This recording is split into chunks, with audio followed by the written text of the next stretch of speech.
Gênesis 1:31. Amém? Diz assim: e viu Deus tudo quanto tinha feito, e eis que era muito bom. Amém? Vamos para a tomação. E viu Deus tudo quanto tinha feito, e eis que era muito bom.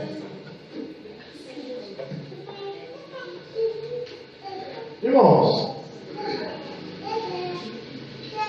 todas as vezes, sempre que surge uma notícia de uma grande catástrofe, como alguns anos atrás aconteceu um grande terremoto lá no Haiti, não se lembra, morreu bastante gente, né? Ficou muita gente desabrigada. Algumas pessoas depois de alguns dias morreram de sede ou de fome, né? Devido ao terremoto ter devastado de uma maneira grandiosa aquele lugar, né? Ou como aconteceu também alguns anos atrás, um tsunami grandioso que aconteceu lá no Japão, nós vamos se lembrar, né? Imagens assim que quando a gente viu na televisão assustavam, né? Coisas que para nós seres humanos parece algo tão forte, né? Parecia ali brinquedo diante da força daquela água, né? Aviões sendo arrastados, aviões que estavam ali no aeroporto sendo arrastados, né? Barcos sendo lançados para dentro da cidade. Depois que as águas ali do mar recuaram, tinha barco ali em cima de casas, né? Carros em cima de casas. De tão terrível que foi aquela catástrofe. Morreu também muita gente. Muita gente. Todos os dias também, irmão, nós nos deparamos com alguns crimes bárbaros, não é assim?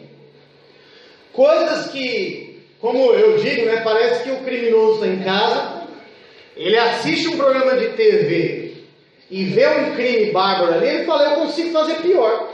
Aí no outro dia ele faz algo pior e aparece na televisão. Foi pior do que o dia anterior. Crimes bárbaros. Ou acontece também circunstâncias, como o pastor Mendes falou no início do culto aqui, circunstâncias que podem acontecer com qualquer um na nossa vida. Essa semana eu pedi oração para um rapaz aqui, inclusive, mas durante toda essa semana eu não tive mais notícias dele, né? Que é do Avânio. Um rapaz que trabalha conosco lá na Volkswagen, funcionário da Volkswagen, que na última quinta-feira assinou suas férias. E a caminho de uma viagem de férias com as duas filhas e a esposa para Brasília, às 7 horas da manhã capotou o carro em Minas Gerais. Aquele carro incendiou e morreram as duas filhas, a esposa carbonizada, e ele está com 80% do corpo queimado no hospital. Coisas assim, irmão, que quando a gente escuta, a gente fica mal. Às vezes a gente não tem tanta proximidade, mas é algo assim que acaba com a gente, né, irmão? Nosso coração, eu lembro aquele dia, irmão, para mim trabalhar foi muito difícil. Eu lembro que a Naurana durante o dia mandou uma mensagem para mim, e eu falei para ela, eu estou muito chateado hoje, né? E ela até pensou que era concernente a algumas coisas da empresa. Eu falei assim, não, é devido a um rapaz aqui da empresa que passou por isso, porque a gente se põe no lugar. E é algo assim que fere o coração da gente. Só que, irmão, é interessante que todas as vezes que surge um algo como esse, como aconteceu na vida de Jó. Na época, irmão, de Jó, aconteceu com ele, irmão, catástrofes terríveis, não é assim?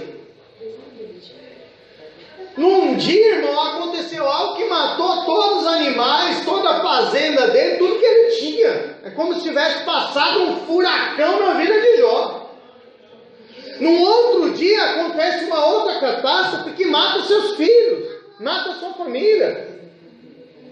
E depois ele é acometido de uma enfermidade terrível, que era uma lepra. E como aconteceu essas coisas terríveis com Jó, na vida de Jó apareceu uma pessoa, que foi a esposa dele, que disse algo que as pessoas costumam dizer. A mulher de Jó disse assim, amaldiçoe seu Deus e morre, Jó. Ou seja, ela está dizendo assim, cadê o Deus que você serve, Jó? E geralmente quando acontece um acidente, uma catástrofe, um crime bárbaro, sempre tem alguma pessoa, um infeliz, que diz assim: onde estava Deus quando isso aconteceu?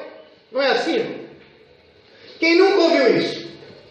Talvez alguns de nós em outro tempo já dissemos isso. Onde estava Deus que viu tudo isso acontecer, ficou de braços cruzados e não fez nada? Onde estava Deus agora? Junto com essa pergunta, irmão, surgem também dois dilemas. Primeiro dilema: Deus é bom, todo poderoso, tem todo o poder, mas não pode fazer nada. Ou um outro dilema de que Deus é todo poderoso, mas Ele não é tão bom assim. Por que não é tão bom assim? Porque Ele viu tudo isso acontecer e agiu de forma indiferente para com o sofrimento alheio. Então, sempre surge a pergunta: onde Deus estava quando tudo isso aconteceu? E surgem dois dilemas. Deus, Ele é todo poderoso, não é? Mas Ele não é tão bom como vocês dizem, porque Ele vê tudo isso acontecer e age de forma indiferente, fica de braços cruzados, não age. Ou Deus é todo poderoso, Ele é bom, misericordioso, ama o mundo, ama a humanidade, ainda que a humanidade o despreze, mas infelizmente Ele não pode agir nessa situação. Surgem esses dilemas, surgem essas questões. Geralmente, quando se questiona onde estava Deus, as pessoas que dizem assim: onde estava Deus que não viu tudo isso e que deixou isso acontecer? Na realidade, as pessoas nunca se preocuparam em saber onde está Deus. Nunca se preocuparam. No momento de maior alegria, de maior bonança, de sorriso na vida deles, eles não procuraram saber onde está Deus para que eu possa glorificá-lo. No momento onde as pessoas têm uma vida social maravilhosa, no momento onde o sorriso está estampado na sua cara, ou como a gente costuma dizer, o sorriso está de orelha a orelha, as pessoas nem se lembram de Deus. Nem se lembram. Eu comentava sobre isso com a Nauriane em casa. Recebemos uma visita na sexta-feira e essa moça, ela achou que estava com câncer uns dias atrás e ficou desesperada, chorou, quase entrou em depressão. Deus, meu Deus, misericórdia, Deus e tal. E pelo fato de conhecer Jesus pelo nome, porque nós falamos de Jesus, né, para ela, inclusive já teve a oportunidade de vir aqui em outras igrejas também. Nessas horas as pessoas se lembram de Deus. E aí descobriu, quando foi no médico, que na realidade era uma pedra na vesícula. Passado a preocupação de uma doença terrível, a pessoa é só festa, é shows, é praia, é divertimento, é festa, e a pessoa não se lembra de Deus também. Mas quando o mal chega, onde está Deus que não está vendo isso? Me permitiu que isso acontecesse comigo? A pergunta é sempre essa. Mas na realidade, a maioria das pessoas nunca querem saber onde está Deus. Nunca querem. Quando está tudo bem, deixa Deus de lado. Que Deus? Deus não quer saber de Deus, está tudo bem. O Deus é o dinheiro, o Deus é o esposo, o Deus é a esposa, o Deus é a alegria, o Deus é a empresa, mas o Deus Todo-Poderoso eu não quero nem saber quem é. Quando acontece o mal, onde estava Deus que não viu isso? Agora, irmão, para a gente entender esses questionamentos e esses dilemas que surgem, há uma coisa primeiro que a gente precisa entender: aonde surgiu o sofrimento? Qual é a origem? Quando começou o sofrimento? Nós lemos um texto aqui, irmão, em Gênesis 1:31, que diz assim: viu Deus tudo quanto tinha feito, e eis que era muito bom. Não era só bom, era muito bom.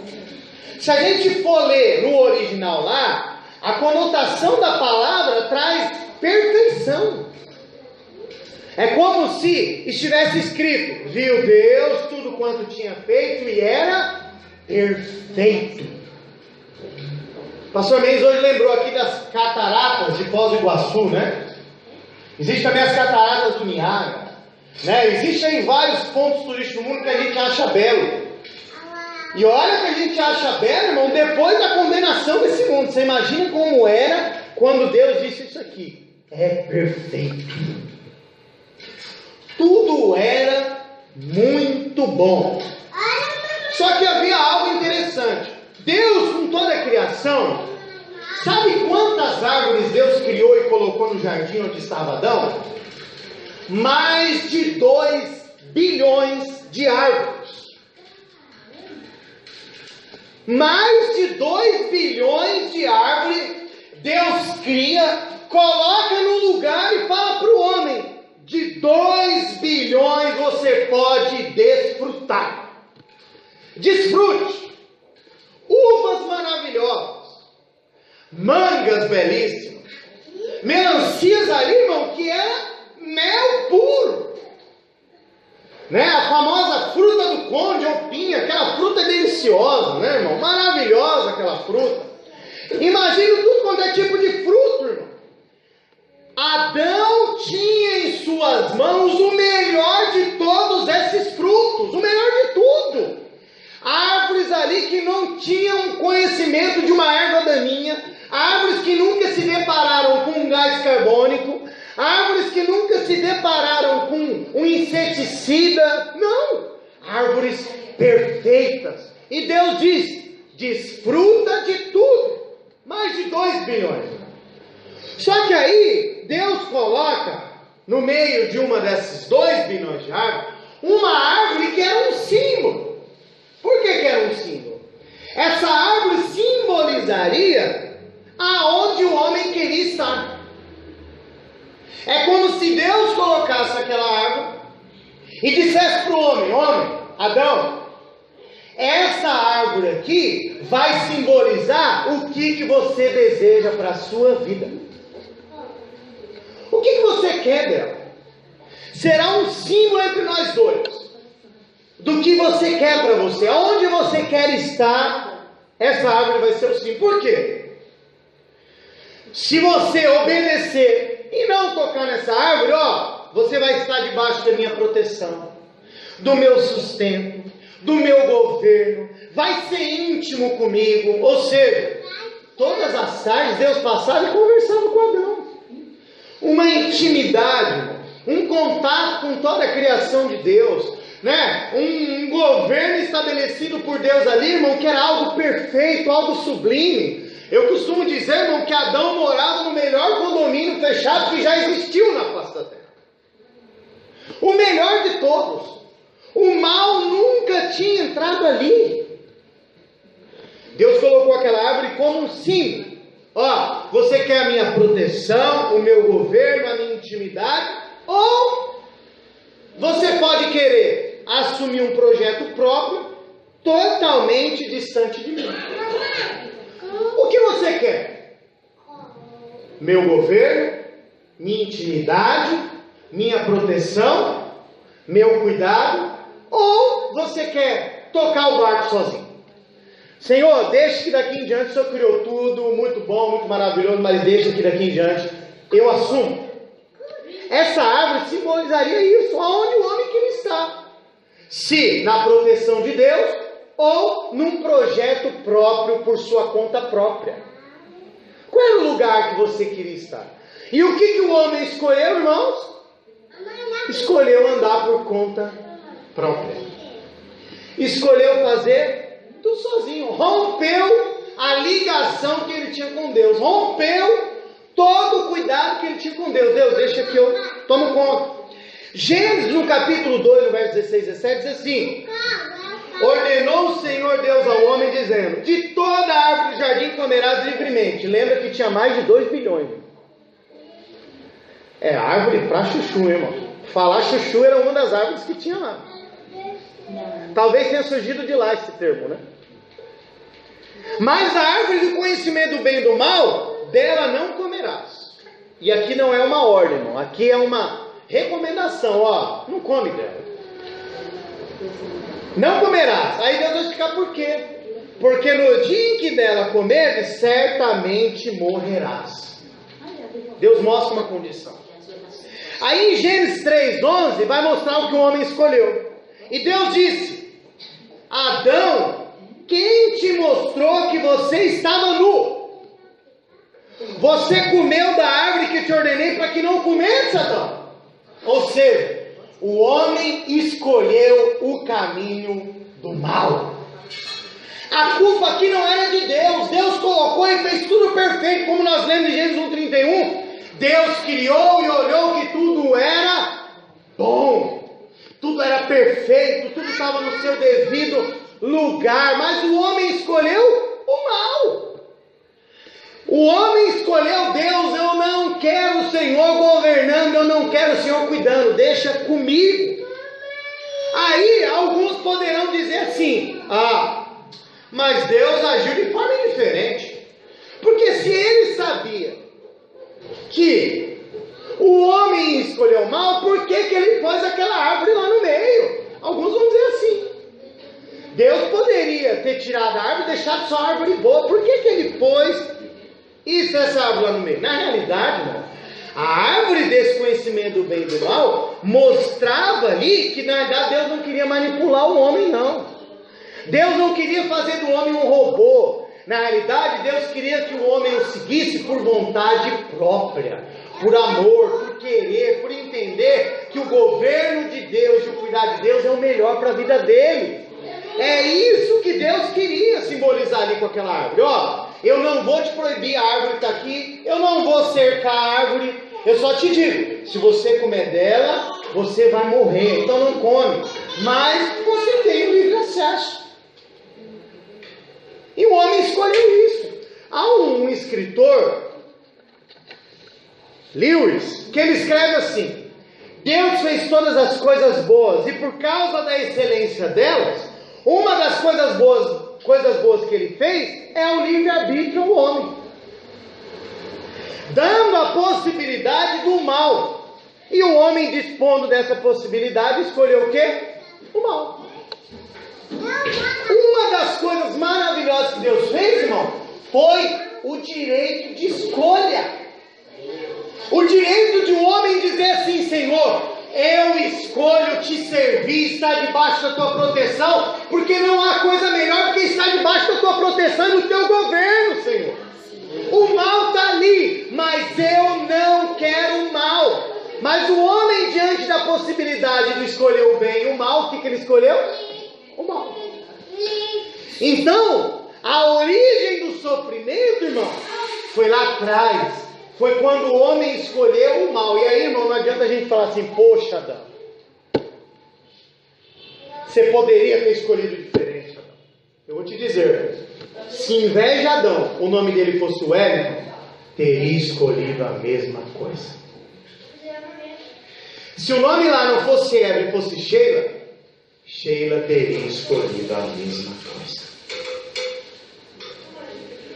O homem escolheu o mal. Sabe por que eu digo isso? Porque até hoje o homem continua escolhendo o caminho do mal.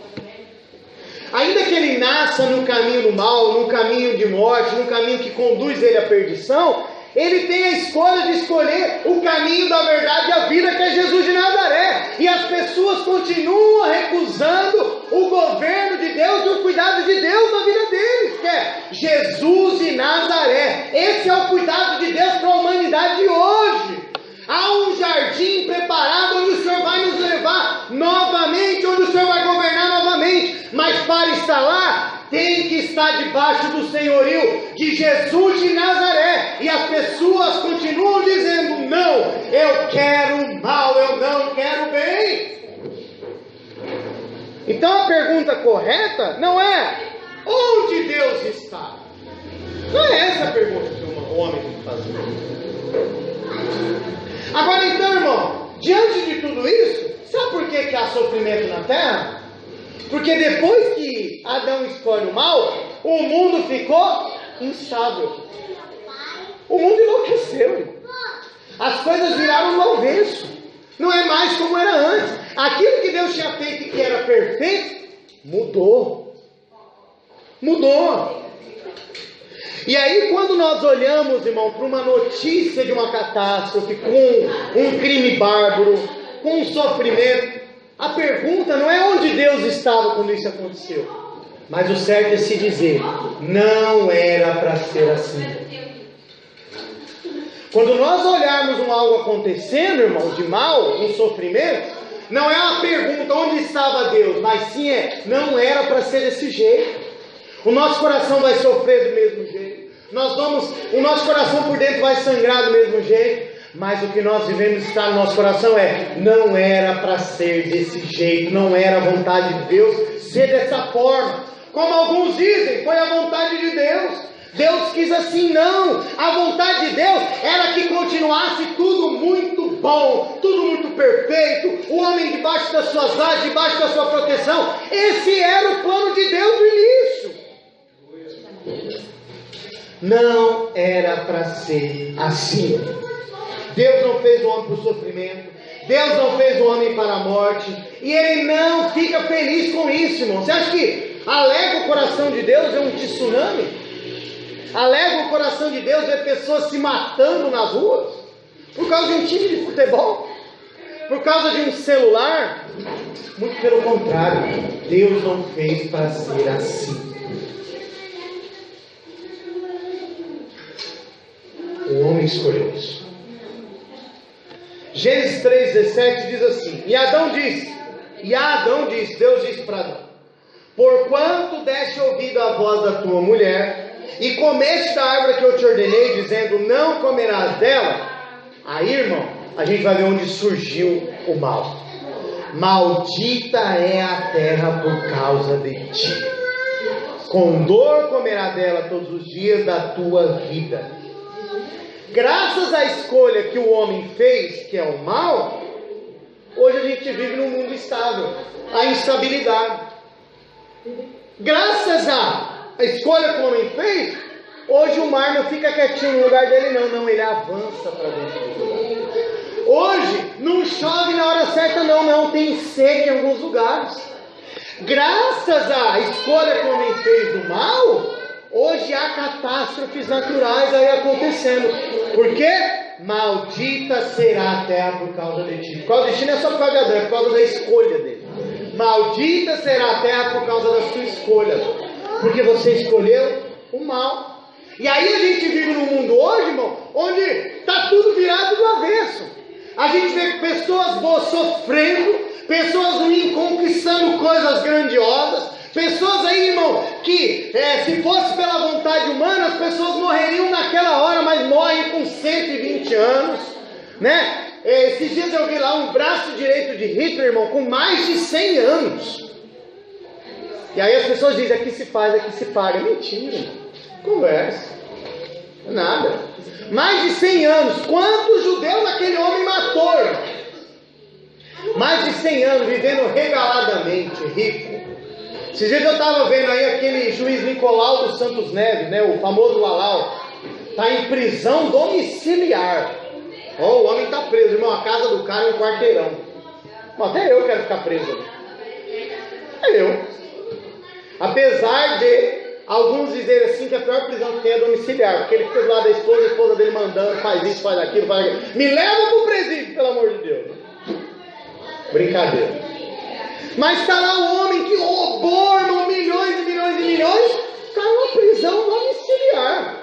Piscina, bosque, tem um bosque, irmão, que prisão domiciliar, né? Ah, que prisão. Pessoas más, irmão, que vivem nesse mundo como se fosse deles, assim, como se eles dominassem tudo. Isso aqui é resultado da instabilidade do mundo. O mundo está instável, por isso que existe sofrimento. O mundo está instável, por isso que existe o câncer. O mundo está instável, por isso que existe a AIDS. Está instável, existe a AIDS porque tem muita prostituição, né? Está instável, por isso que tem crianças órfãs jogadas na rua. Está instável, por isso que tem pessoas aí ricas demais, né? Tem um sheik árabe aí que ele tem um carro lá que é banhado a ouro, irmão. O carro vale não sei quantos milhões. E tem crianças que estão morrendo de fome na África. Instável. O mal entrou no mundo, essa terra é maldita pela escolha que o homem fez, de escolher o mal. Mas, irmão, Deus não se alegra com isso. Tanto não se alegra que Jesus veio, morreu e viveu nessa terra aqui. E quando ele viveu, ele disse: não se turbe o vosso coração, crede em Deus e também em mim. Na casa de meu pai há muitas moradas. Se não fosse assim, eu não teria dito: vou preparar um lugar. Sabe por que Jesus foi preparar um lugar, irmão? Porque esse mundo não tem jeito, essa terra não tem mais jeito, mas há um lugar preparado para aqueles que creem no seu nome. Há um lugar preparado para aqueles que invocaram o nome de Jesus. Vão sofrer aqui? Vão. Vão chorar aqui? Vão poder passar por alguma catástrofe? Vão ficar doentes? Vão, mas nós cremos naquele que é a ressurreição e a vida. Dormimos aqui, morremos aqui e acordamos no braço de Jesus de Nazaré. Ele foi preparar o lugar. A terra está condenada, mas Jesus disse que todo aquele que crê em mim não será condenado. O mundo pode estar condenado, mas aqueles que creem no nome de Jesus, esses têm vida e vida com abundância em Jesus de Nazaré. Aleluia! Glória a Deus. A terra está estável. E acontece coisas que a gente não entende. Estabilidade. Como o pastor Mendes disse aqui, nasce uma criança num dia, no outro dia ela morre. Isso é instabilidade, irmão. Por que a gente sofre tanto, a gente chora tanto quanto vai no enterro? Não era para ser assim. Deus não fez o homem para enterrar ninguém, para a morte, não, irmão. Deus fez o homem para a vida. Mas o homem escolheu. Agora, irmão, o sofrimento tem algumas faces. Agora que nós sabemos de que a origem do sofrimento foi lá no Éden, quando Adão escolheu o mal, e diante da instabilidade que hoje está instaurada no mundo, e nós, inclusive, irmão, somos instáveis ainda. Há algumas coisas por que nós sofremos. Primeiro, nós sofremos às vezes por tomar decisões erradas. E isso faz parte da instabilidade que governa o nosso mundo. A gente é instável. A gente é passível a erros, a gente toma decisões às vezes que vai fazer com que a gente sofra lá na frente. Um dos resultados desse mundo estável aqui é a facilidade que nós temos de tomar decisões erradas. E por consequência, a gente sofre. E quando a gente entende que, devido à instabilidade desse mundo, e eu estou instável também, eu posso cometer erros e esses erros vão acarretar sofrimento, eu já não pergunto mais onde estava Deus. Muito pelo contrário, eu falo: Deus, tem misericórdia, me ajuda, me auxilia, me dá sabedoria, Espírito Santo, me conduz, me ajuda, Senhor. Porque essa terra é de sofrimento. Outra coisa, irmão, que se ensina aí, que se esquece, e aí as pessoas querem espiritualizar a coisa. Chega o cara na igreja. E aí quando ele chega na igreja, igual um dia eu me deparei com um rapaz lá na empresa, e ele disse assim: perdi a minha habilitação. Poxa, mas como? Sabe como é que é? Vai dirigir de madrugada, alta velocidade e tal. Mas né, tal, isso é coisa do diabo, é levando o inimigo. Não, peraí. Quem pisou no acelerador não foi o diabo. Foi você. Você está instável, pela sua instabilidade, você comete esses erros. Aí as pessoas querem espiritualizar. E por vezes, irmão, as pessoas chegam na igreja com esse tipo de problema. A pessoa errou, a pessoa falhou em algo, e aí o pastor olha para ela e fala assim: irmão, eu vou orar por você. Deus me revelou aqui que na realidade você está sofrendo é uma perseguição maligna. Por isso que está acontecendo isso. Irmão, o cara passou no farol vermelho, irmão. Não adianta querer espiritualizar isso.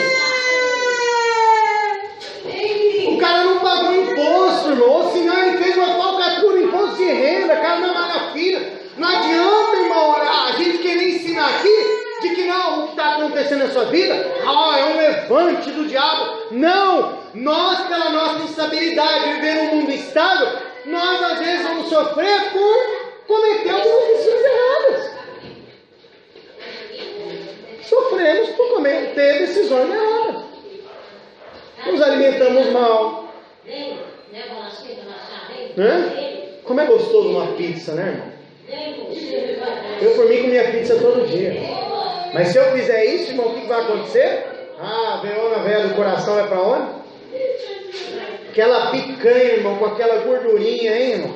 E já é quase 8 horas da noite, a gente escuta isso, já quase na hora da janta, já dá até uma, né? Mas, irmão, coisas como essa trazem consequência.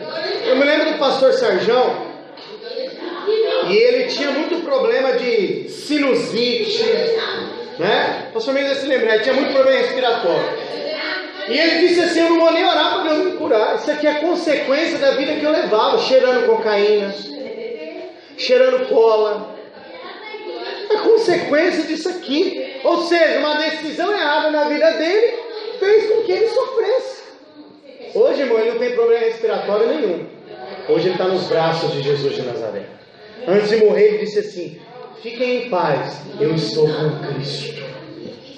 Hoje ele não sofre mais isso, mas já sofreu decisões erradas. Tiago, no capítulo 3, no verso 2, lá Tiago diz algo interessante a parte A do versículo. Ele diz assim: porque todos tropeçamos em muitas coisas. E aí ele continua o texto e diz assim, né? Mas o varão que não tropeça em palavra, esse é varão perfeito. Ou seja, aquele que não tropeça naquilo que ele ensina, é perfeito. Mas ele inicia dizendo assim: todos tropeçamos em muitas coisas. Tiago 3, 2. Ou seja, a gente erra bastante. Erra muito. E isso, irmão, vai fazer com que a gente sofra às vezes. Sofremos também, irmão, por sofrer intimidações daquele que governa esse mundo. A Bíblia vai dizer lá em Coríntios, na carta de Paulo aos Coríntios, que Satanás é o Deus deste século. Ou seja, ele governa esse mundo. E vai dizer que o tipo de governo dele é simples. Ele quer cegar o entendimento do homem. Esse é o papel de Satanás. Governar esse mundo de que forma? Cegando o entendimento das pessoas. Agora nós, irmão, como hoje ele não consegue mais cegar nosso entendimento, que nós somos servos de Deus, né? Hoje nós temos o Espírito Santo dentro de nós. Como nós dissemos aqui alguns domingos atrás, nós somos luz do mundo. Não tem como ele cegar alguém que tem a luz de Deus na vida dele, né? Qual é o trabalho de Satanás, a estratégia dele? Nos intimidar usando pessoas que são cegas, formulando leis que vão contra a palavra de Deus, usando pessoas aí para tentar nos oprimir no trabalho, né? Implantando aí o homossexualismo, a destruição da família, o divórcio, tentando fazer, sabe o quê? Nos intimidar de não ensinar o evangelho como ele é. E aí, pregando o evangelho como ele é, irmão, nós vamos sofrer, porque nós não somos desse mundo. João 17,14 diz assim: dei-lhes a tua palavra e o mundo os odiou. Olha, irmão, que palavra forte de Jesus. Dei-lhes a tua palavra e o mundo os odiou, porque não são do mundo, assim como eu não sou do mundo. Eu não peço que os tire do mundo, mas peço que os livre do mal. Não são do mundo, como eu do mundo não sou. Irmão, o Senhor nos deu uma palavra, e essa palavra vai fazer com que as pessoas nos odeiem, queiram nos intimidar. E aí, irmão, a gente vai querer ensinar o evangelho, e as pessoas vão querer ir contra nós, as pessoas vão querer nos abandonar, a família muitas vezes vai deixar a gente de lado. Mas, irmão, isso tudo é resultado porque o mundo nos odeia. Sabe por quê? Nós não somos desse mundo. Marcos 10, 29 e 30 diz assim: Jesus respondendo disse: em verdade vos digo que ninguém há que, tendo deixado casa, irmão, irmã, pai, mãe, mulher, filhos, campos, por amor de mim do evangelho, que não receba 100 vezes mais, já neste tempo, em casa, irmão, irmã, mãe, filho, campo com perseguições. E no século futuro, a vida eterna. Sabe o que Jesus está dizendo aqui, irmão? Se você abandona todos aqueles que podem estar do seu lado por amor ao Evangelho, por não renunciar à palavra de Deus, Jesus está dizendo, você vai ser perseguido 100 vezes mais. Ou seja, você vai ser muito perseguido por amor ao Evangelho. Só que junto com essa palavra, irmão, que pode aparentar uma palavra que assusta, não quero esse Jesus, ele traz um conforto. Mas no século futuro, você vai ter a vida eterna. Você pode sofrer aqui, você pode padecer aqui, o marido, a mãe, o filho, o pai, você pode perder tudo aqui, você pode ser perseguido aqui, mas eu quero te dizer, ama meu Evangelho e você vai ter a vida eterna. Glória a Deus, glória ao teu nome, Jesus. Agora, irmão, diante de tudo isso,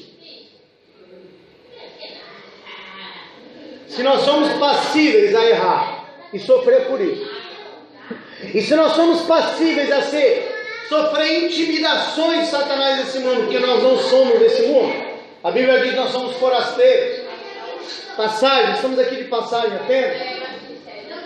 Qual é a atitude que nós temos que tomar diante do sofrimento? Abre comigo lá, 2 Coríntios capítulo 4, verso 16, 17 e 18.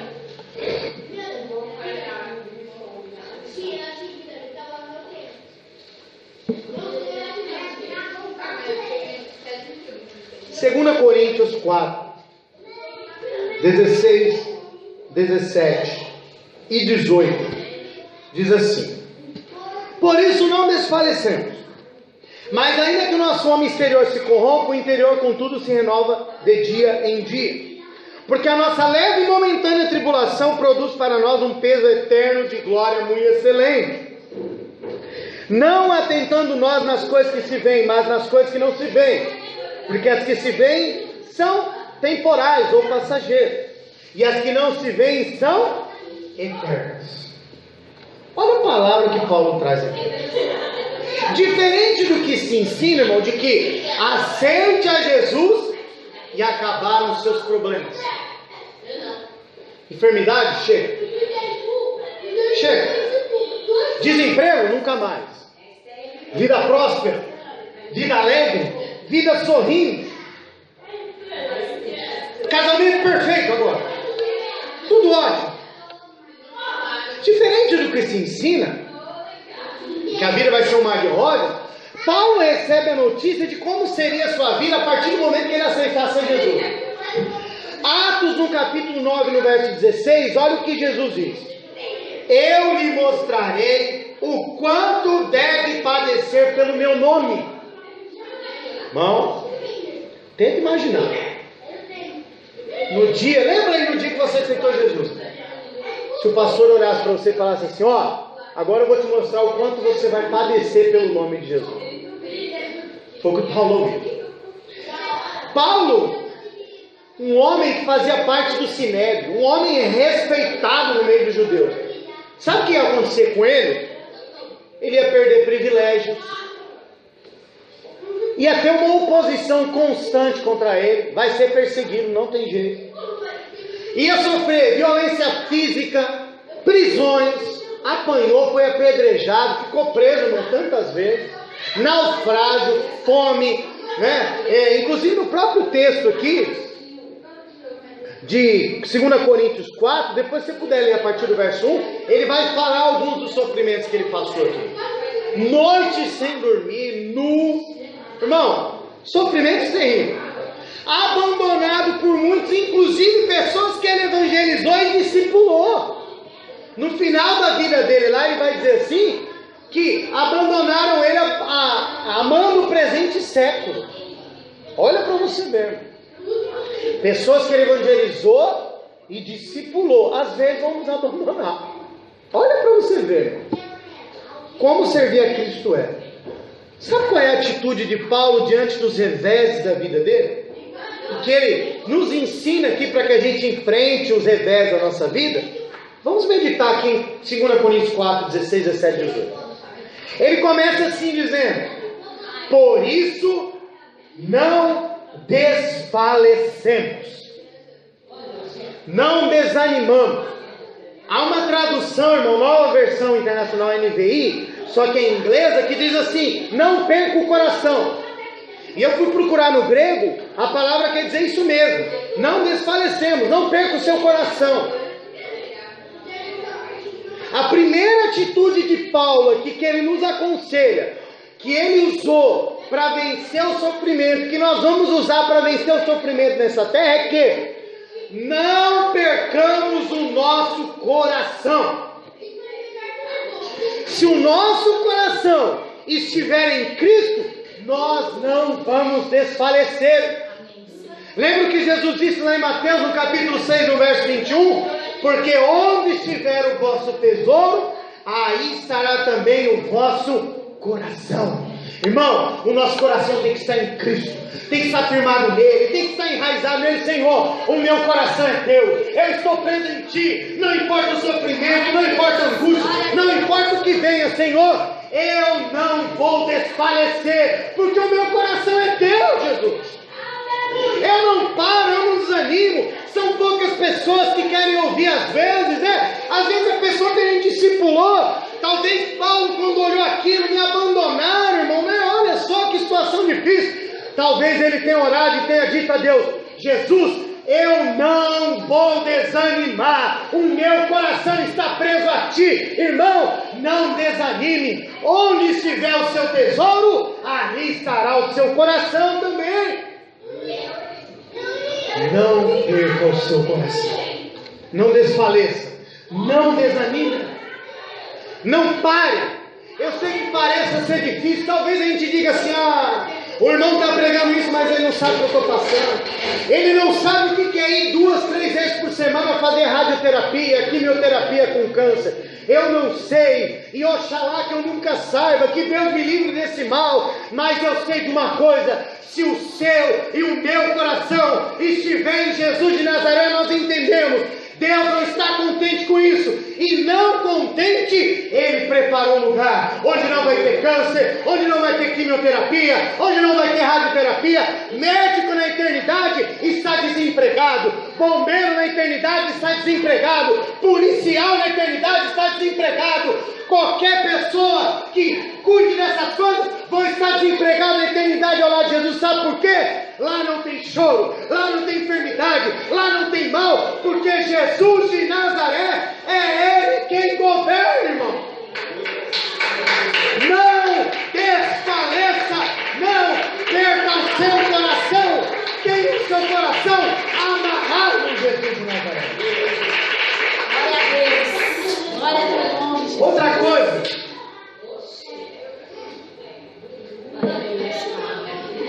que Paulo ensina aqui em Coríntios 16, 17, 18: se fortaleça interiormente. Olha o que ele diz, verso 16: por isso não desfaleçamos. Mas ainda que o nosso homem exterior se corrompa, o Paulo está dizendo aqui, não é que ele se corrompeu com as coisas desse mundo, não. Ainda que o nosso homem interior se desgaste, sofra, chore, o interior, contudo, se renova dia a cada dia. Paulo está dizendo assim: renove o seu interior, renove ele, fortaleça o seu interior a cada dia, fortaleça. Já que o mundo exterior, irmão, não muda. Inclusive, esse dia eu recebi um vídeo no WhatsApp de um deputado evangélico que estava profetizando lá na Câmara dos Deputados em Brasília, que Deus vai mudar o quadro da política, que Deus, eu só estou vendo aí Michel Temer escapando das coisas que acusam ele, o povo roubando em cima de roubo, e ele falou que não, Deus vai mover. Tudo mentira, irmão, conversa fiada. Esse mundo vai de mal a pior, isso é conversa fiada. A Bíblia vai dizer, irmão, que a tendência desse mundo é de piorar mesmo. E só não está pior porque a igreja não está aqui, irmão. Quando Jesus nos arrebatar, irmão, aí sim a coisa vai ficar feia nesse lugar. Então não tem essa de que não vai melhorar. Mentira, conversa do diabo para iludir pessoas. Conversa, não espere isso. Não fique esperando um candidato que vai mudar os quadros, não. Espere a volta de Cristo. Não fiquem aí gritando o nome do candidato: Lula lá, Lula lá, Temer, Temer. Não, Dilma. Não grite isso. Grite, Maranata, Maranata, ora vem Senhor Jesus. É isso que nós temos que proclamar. Mas, irmão, enquanto nós estamos aqui, o mundo que está à nossa volta não muda. Não muda. Vai piorar. Sabe o que a gente tem que fazer, irmão? Nos fortalecer interiormente. Sabe como me fortalecer interiormente, irmão? Paulo diz aqui, o interior se renova a cada dia. Proximidade com Deus na nossa vida. Escritura, palavra de Deus. Eu não sei pela sua palavra. Né? Senhor, eu não posso desistir. Senhor, passou isso pela minha cabeça, Senhor. Mas o Senhor falou comigo aqui de uma maneira grandiosa. O Senhor me renovou essa noite. Senhor, muito obrigado, Jesus. Eu realmente não posso desistir. Proximidade com a palavra de Deus, com oração, irmão. Sabe, se envolvendo com as coisas do Senhor, envolvido, trabalhando para o Senhor. Irmão, o nosso interior vai se renovando. A gente vai se renovando. A gente não desiste, não. A gente não para. Porque a palavra de Deus, ela nos renova cada dia mesmo. Não é ela que se renova cada manhã, não. Ela nos renova todas as manhãs. Porque ela nunca envelhece. Muito pelo contrário. Ela nos renova a cada manhã. As pessoas podem parar, podem cair, podem desanimar, mas nós vamos continuar. Nós vamos continuar caminhando. Sabe por quê, irmão? O nosso Deus segura pela nossa mão. Aleluia, glória a Deus. O salmista diz, ainda que caia não ficará prostrado, porque o Senhor o sustém pela sua mão. Salmo 46 diz, Deus é o nosso refúgio e fortaleza, socorro bem presente na hora da angústia. Irmão, está sofrendo, está angustiado, se refugie em Jesus de Nazaré, fortaleça o seu interior. Vamos correr aqui. Ser, outra coisa que Paulo ensina aqui nesses versículos, exercite uma nova visão. A gente tem que olhar as coisas, irmão, de uma maneira diferente. Olha o que Paulo diz no verso 17. Porque a nossa leve e momentânea tribulação produz para nós um peso eterno de glória muito excelente. Bom, um homem que sofreu tanto, um homem que foi castigado várias vezes pela perseguição, ele vai e diz assim, o sofrimento é momentâneo, passageiro. E ele podia falar do que ele estava falando, viu, irmão? Porque ele não estava sofrendo uma dor de cabeça, não, que passa com doril, não. Esse homem sofreu pelo Evangelho. Sabe o que ele diz? É momentâneo, passageiro. Hoje nós vivemos uma geração, irmão, de visão curta. O cristianismo que as pessoas vivem hoje é centrado apenas no presente. Deus me dá, Deus abre, Deus cura, Deus faz. Eu quero tudo para cá, para essa terra. As pessoas só querem viver o presente. O povo de Deus não anseia mais pela eternidade. Um povo com visão curta. As pessoas estão presas a este mundo. E sabe o que eles esquecem? Que essa vida de 70, 80 anos que a gente vive aqui é uma parte pequena da eternidade que nos espera. Parte pequena. Estava pesquisando, Paulo da sua conversão até a sua morte foi aproximadamente 35 anos, irmão. 35 anos sofrendo pelo Evangelho. E ele diz que é momentâneo, passageiro. Vai passar. Vai passar. Isso vai passar. Outra coisa, Paulo mostra que por mais que pareça pesado o sofrimento, em comparação com aquilo que nos espera na eternidade, irmão, é pequeno.